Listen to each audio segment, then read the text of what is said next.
I don't know. Arrgh! Both Sunset and Twilight were flying backwards like rag dolls, hitting and rolling across the street, finding themselves in black gravel. Sunset groaned, her horn and skull throbbing once more. She found Sunpoint quickly helping her up, dusting off the dirt and rocks. What did the Cressida happened? Rarity asked, sweeping her tail across Sunset like a feather duster. Turning her head, Sunset could see the same thing being done by Twilight by Applejack. I'm not entirely sure, Sunset confessed. She looked at the force field, the red outline fading black to nothingness, and we completely rejected her and Twilight's efforts. That thing must be stronger than we thought. She motioned for Rarity, stopped, and approached the boundary line. Twilight soon appeared next to her, tapping the wall, examining it with a critical eye. I hear she was already powerful before, with the Alicorn ambulance giving her a serious boost. Twilight said, rubbing her chin.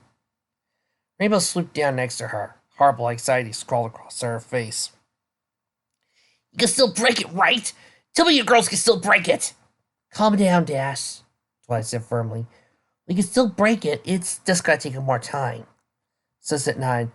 Brute force isn't gonna get us through, but this is a big shield, which means it has to be weak points around here somewhere. Sunset gestured to the shield as a whole. All we have to do is find one and focus our energy on that. A proud look from Twilight was Sunset's reward. Good thinking. You search high, I'll search low. Roger! With that, both men received themselves in concentration, their magic spreading around the barrier, probing it for any signs of weaknesses. As the magic pressed against the pulsing energy, Sunset was astounded at the work that went into making it. Vesper hadn't made her shield half-heartedly. She was throwing in all the fixings. Sunset could feel the various types of repulsion spells interweaving within the fabric of magic. Nothing, not even Dragonfire, could make it in or out. The shield was so well designed. Sunset wouldn't have been surprised if Las Pegasus wasn't visible to anyone on the outside. Again, Sunset loathed commending Vesper Radiance for her magical prowess. But she had to give credit where credit was due. Still, everything had a weak point, no matter how finely crafted it was. Her magic ran across ethereal fibers, feeling where they frayed in some areas. Though not enough to where they could be unraveled. Being immersed in Vesper's magic, Sunset could feel the emotions that had been present when the spells were initially conceived. Patience, frustration, and anger were prominent. But what Sunset felt the most was something that screamed louder than all of them combined, bleeding into every corner of the protective field. Hatred. Such an intense hatred on a level that Sunset didn't think anybody could ever feel. It bubbled like an open, ugly wound left to fester. It was all-encompassing in hatred for a world that rejected her. Beyond that, Sunset could feel 3 points of Vesper's hatred was primarily targeted at: Princess Celestia, Princess Cadance, and Princess Twilight Sparkle. Sunset shuddered at the feeling, not because it was such a vile and horrible emotion, but because of the familiarity behind it. She felt something near the level of hatred for Celestia. Now, when she thought about it, she could feel loathing and jealousy for Cadance rising up within her as well. But where Vesper raged and venom for Twilight, Sunset only found a beacon of light shining on the paragon that was her teacher. Twilight represented all that was good in the world. She was the princess of friendship, and under her wings, Sunset found tutelage in magic and friendship. She loved Twilight with all her heart. It was like an older sister to Sunset, a best friend. The very idea of hating her was laughable. But it did bring up the question of why. Why did Sunset feel such contempt for Celestia? It had been agreed on between herself and Twilight that Celestia had not put out the wanted poster calling Sunset a criminal. The issue had been resolved, so why did the feelings linger? It was the same with Cadance, which confused Sunset even more. Much like Celestia and Luna, she had only met Cadance a hoofful of times back in the future, and all of them had been nothing short of pleasant. Yet, just the thought of her face sent a jolt of anger charging through Sunset's heart. Wrapped over her thoughts, Sunset almost missed the frail binding into magic she was supposed to be disabling.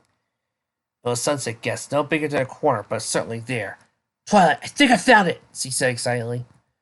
Within the field of red, a purple spark appeared next to Sunset's blue one.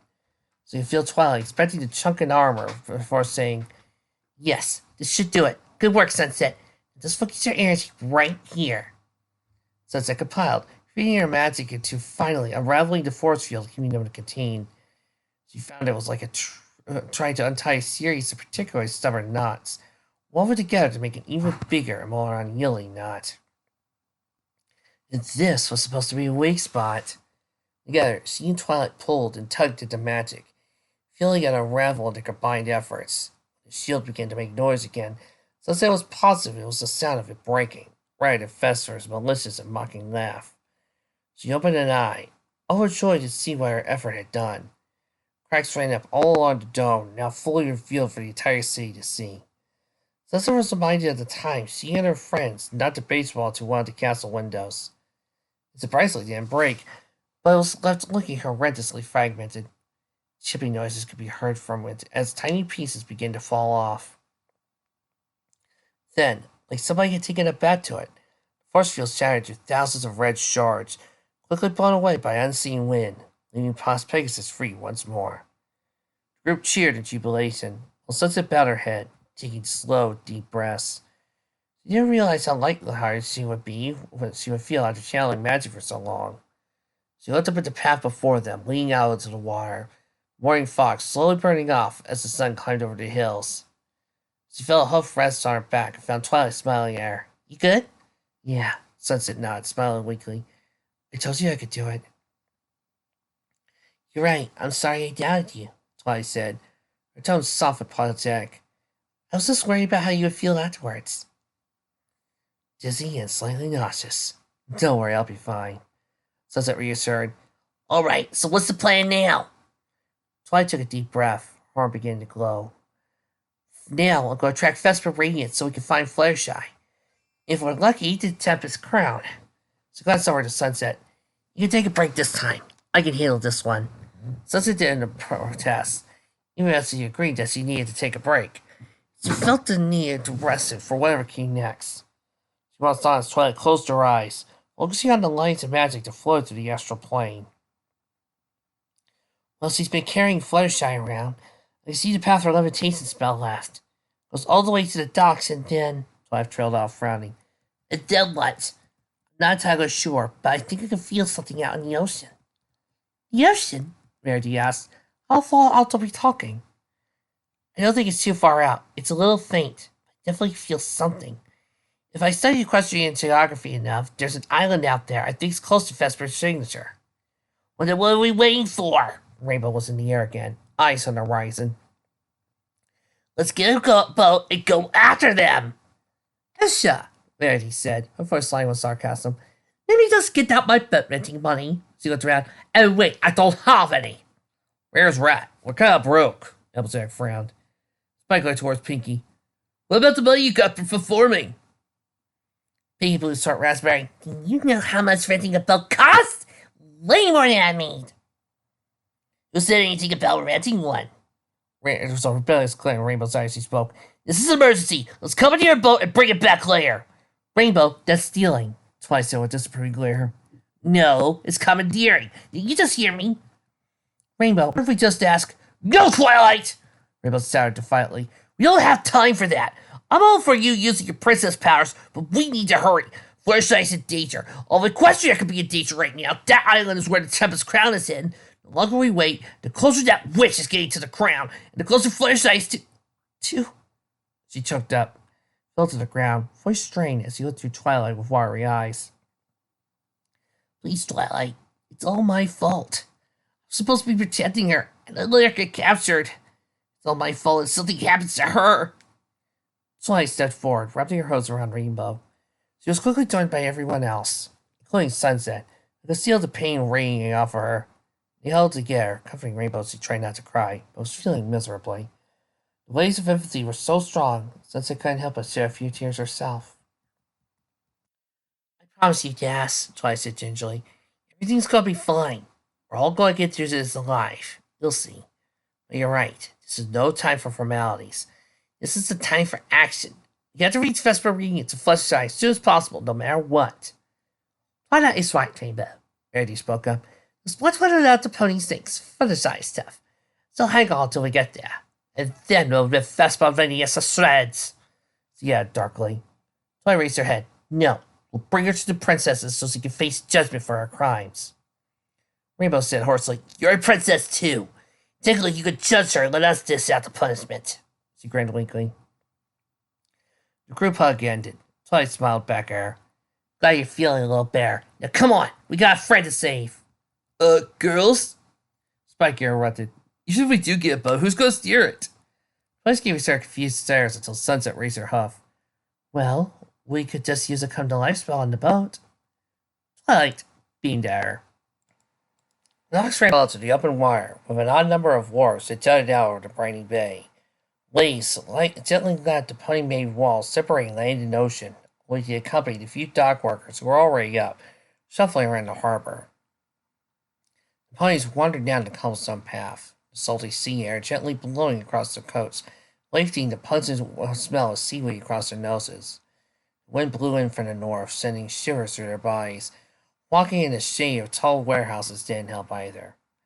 Boats lined the water of various sizes, shapes, and colors, from the sailboats to large pleasure cruisers, and even a few old-fashioned sealing ships. Looking up at the tall mast flags, Sunset thought of the stories she had read about the adventures on high seas, swashbuckling and stealing treasure and passionate romance. She shook her head, keeping her concentration.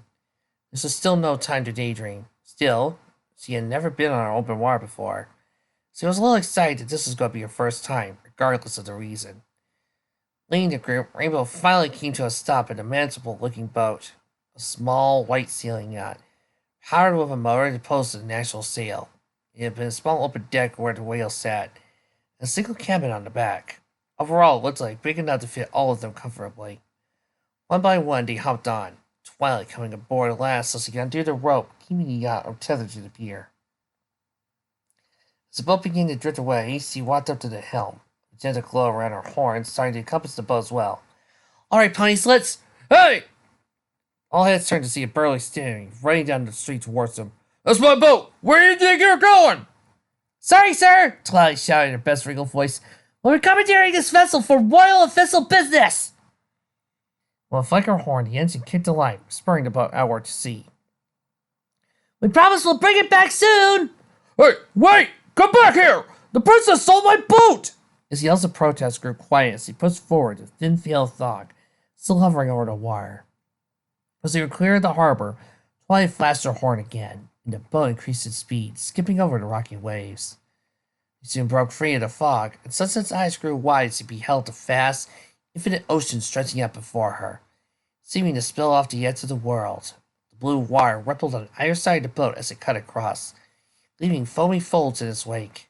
The skies above glowed in the light of dawn, the horizon breaking from its azure that masked the water.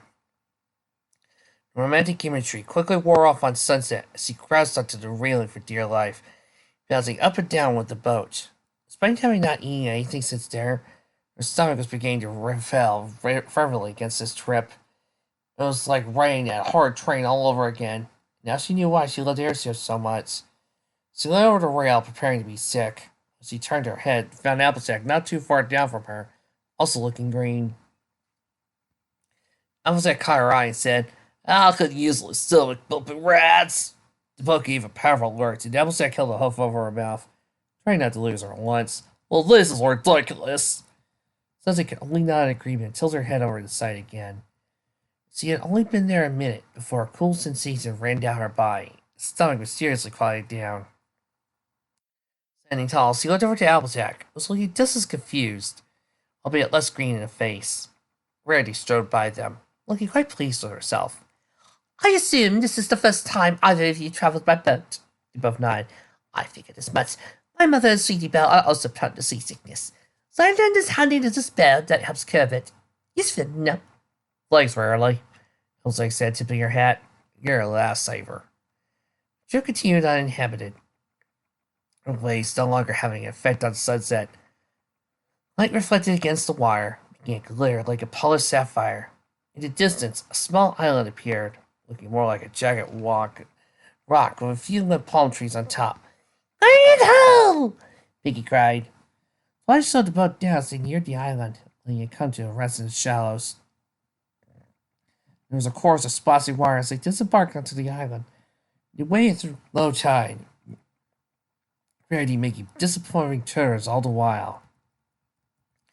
A small muddy beach wrapped around the front end of the island, decorated only by small hermit crabs and driftwood. Smooth gray rocks sat in front of them, silent and immovable, though rather featureless, like the rest of the island. Rainbow flew over to Twilight, who was focusing on her magic. Before Rainbow could ask, Twilight pointed to the ground. She's somewhere beneath us, Twilight said hesitantly. There's an agitated scowl on Rainbow's face before she said, All right, you heard her. Start looking for a way down. She flew to the top of the rock, scanned the island with her aerial view. Sunset followed Rarity and the Applejack around the perimeter of the island, while Pinky began to dig in the sand, burrowing faster than the crabs. Spike and Twilight watched around to the face of the rock, no doubt looking for a secret passage. The three walked down to the edge of the beach, following the granite wall all the way around to the back, waning tide washing against their legs. Come about halfway when their search yielded something promising. Well, of all an entrance, I don't know what is, Applejack remarked. They all stared at the jagged crevasse, descending the otherwise perfectly flawless stone. It was a narrow, low entrance with ocean water still spilling out of it. Sunset quickly called the rest over. She looked at the endless dark, the wind howling a haunting melody from deep within. Everybody else soon gathered, and 7 faces gathered together in a haze. Fluttershy! Rainbow yelled, only to be sussed by Twilight. Don't want to give Vesper Radiance any reason to hurt her, she said in a hushed voice. We had to stay quiet. Everyone nodded and followed in after her, sloshing to the ankle-high soles. The welcoming light of day quickly vanished, plunging them back into a darkness thicker than the night that carried on for what seemed like forever. Even the light from the 3 active horns did little to lift the shadows. Just as Sunset thought they had walked into a perpetual limbo, a new set of lights appeared ahead of them. A long tunnel opened up to a secret chamber of sorts with 2 torches lined against the far wall. Rather than sat an open stone door, a set of wings carved on either side, all clustering writing scrawled across the archway. Only the blood of Sky Police may open this door, Pinky whispered in translated state. You have a test of your speed and agility. Beyond this maze of stone, the Tempest Crown awaits. Beware the ocean's tide, for like the sky's wind, it favors nobody. She stared enraptured by the words before saying in her cheerful voice, Nope, don't get it! It means we have to get to the end and now before high tide, Rainbow clarified. Since this door's already open, she took a deep and stirring breath and growled, She's hurt, I swear I'll... She didn't finish, twisting its head as swords and camera small. Rainbow, wait! Twilight hissed, chasing after her. As followed persisted, galloping into the unknown. Just hang there a little longer, Fluttershy, Sunset thought. Vesper Radiance, your game ends here.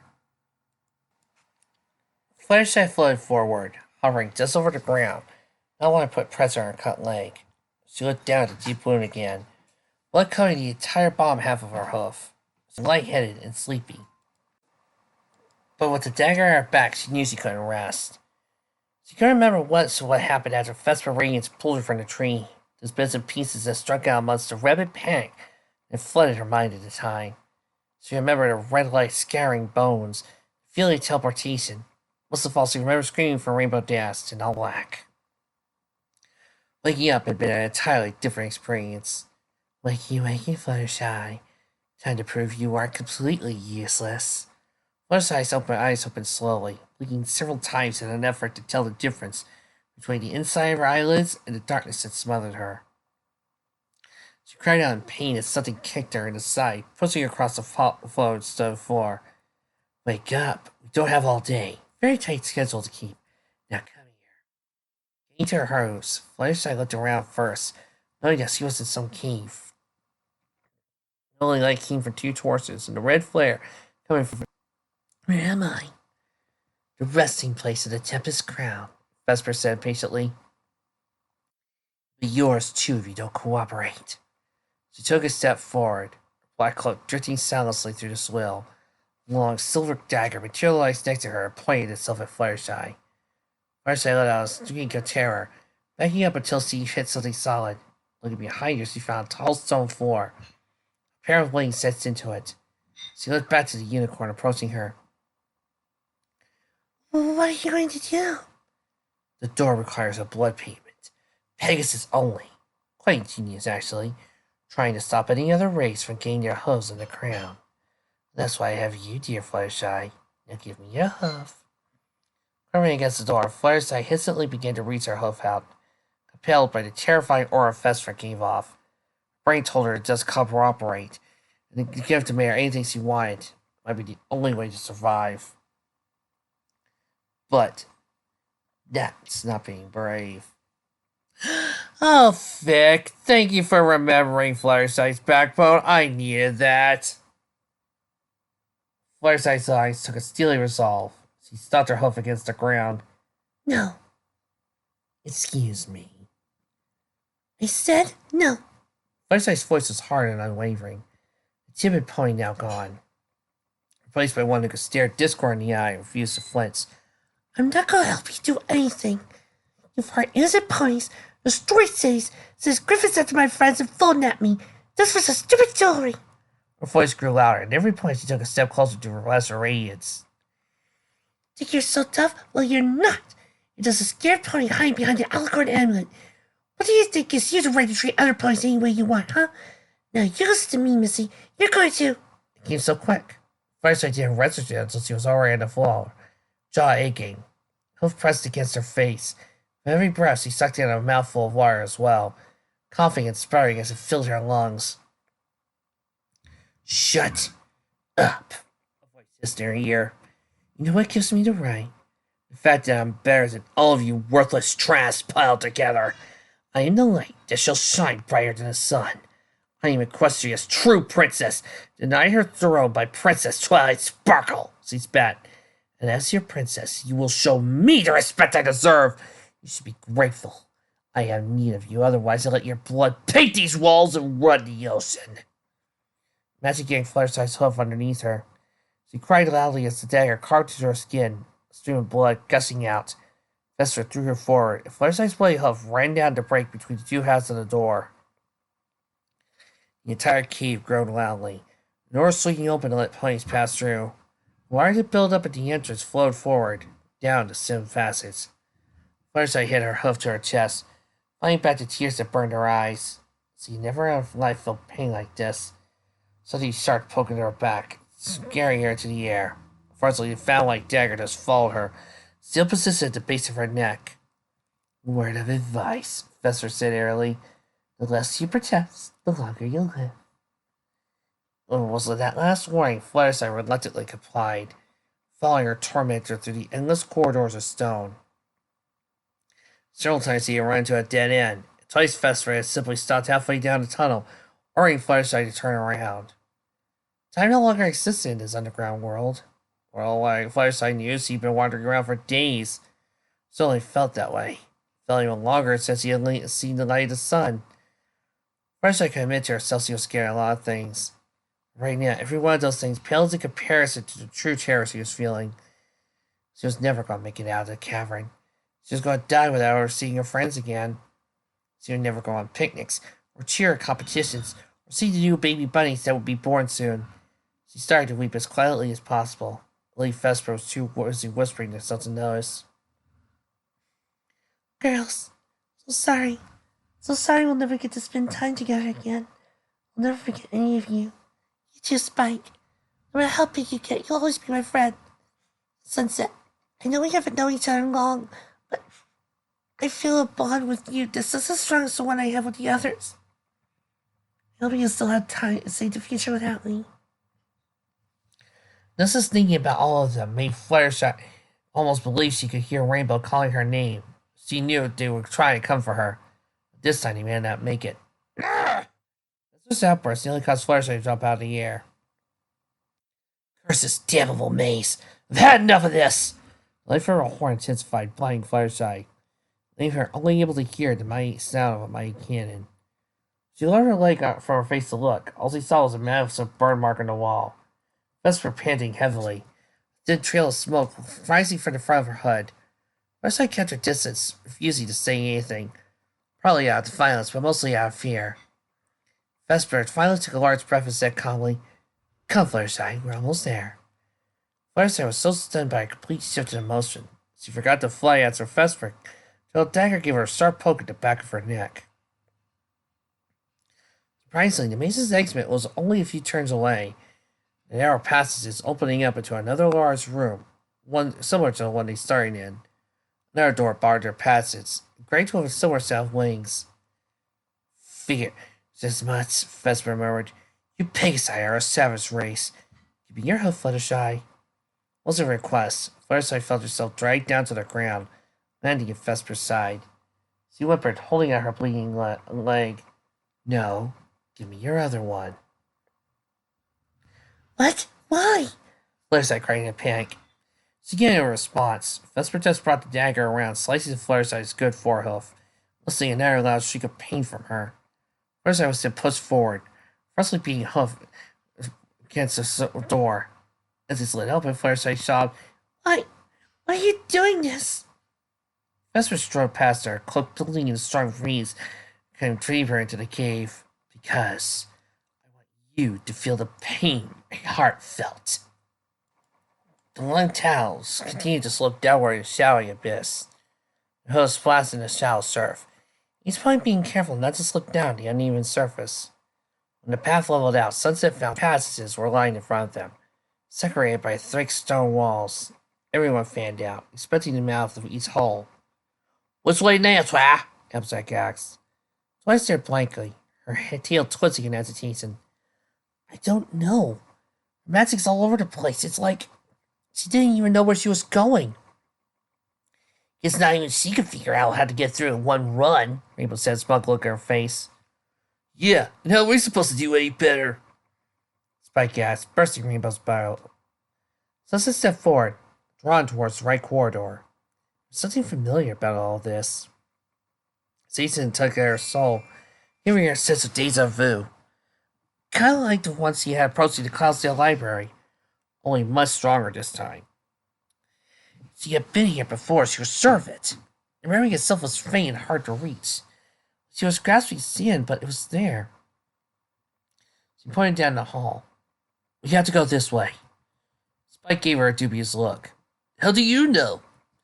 I just do, all right. Gut feeling. Pinky walked over, putting her hose just beyond the wall, marking the start of Mace's split. I think Sunset's right.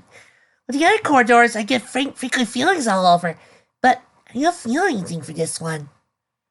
Well, it's not like we got anything else to go on, Spike shrugged his shoulders. With no objections, Pinky and Sunset led the way through the maze. The stone tunnels were carved in straight, angled paths, running only horizontally and vertically.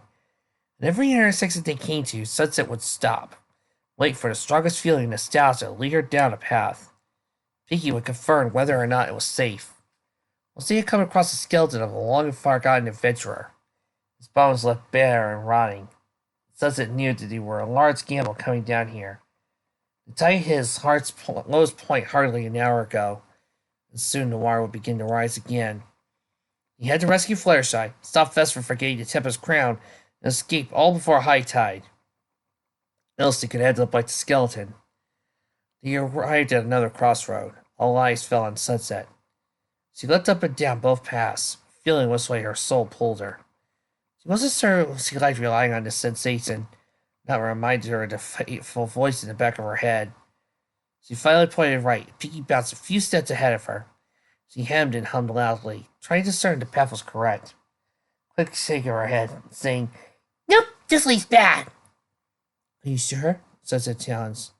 She looked around and found a suitable rock and tossed it down the path, while she skipped along the watery fall. Plethora steel needles jutted out from every direction, smashing the rock into dust, or melting back into the walls, like he had never been there in the first place. Everyone gaped for a moment before Sunset said, I think we should go the other way. Afterwards, she did dare question Pinky's mysterious power. Onwards they traveled, their actions quickly becoming routine at every fork. During a particularly straightforward path, Sunset found Twilight falling in step behind her, giving her all too familiar look of worry. Sunset, you seem to be having a lot of gut feelings lately, she said in a hushed voice, trying to keep anyone else from eavesdropping. Yes, so? It came out more defensively, Sunset would have liked. Well, getting a gut feeling more than you're letting on. Sunset flinched at the accusation before hanging her head in shame. She would have known better than to think Twilight would just let things be. She cared too much. It's something Sunset loved about her, but found it smothering at times. She sighed. That's the problem, Twilight. I don't know. I don't know where these feelings are coming from. They just feel right. You're totally wrong. When Twilight didn't answer, Sunset asked, You think I'm crazy, don't you? No. Twilight shook her head. You're a lot of things, Sunset, and crazy isn't one of them. Trust me. There was a thin pause when Sunset wondered what was going through Twilight's head to make her frown as deep as she was. Twilight spoke again before she could ask, So, you have no idea where these feelings are coming from? Not really. They just... It feels like deja vu.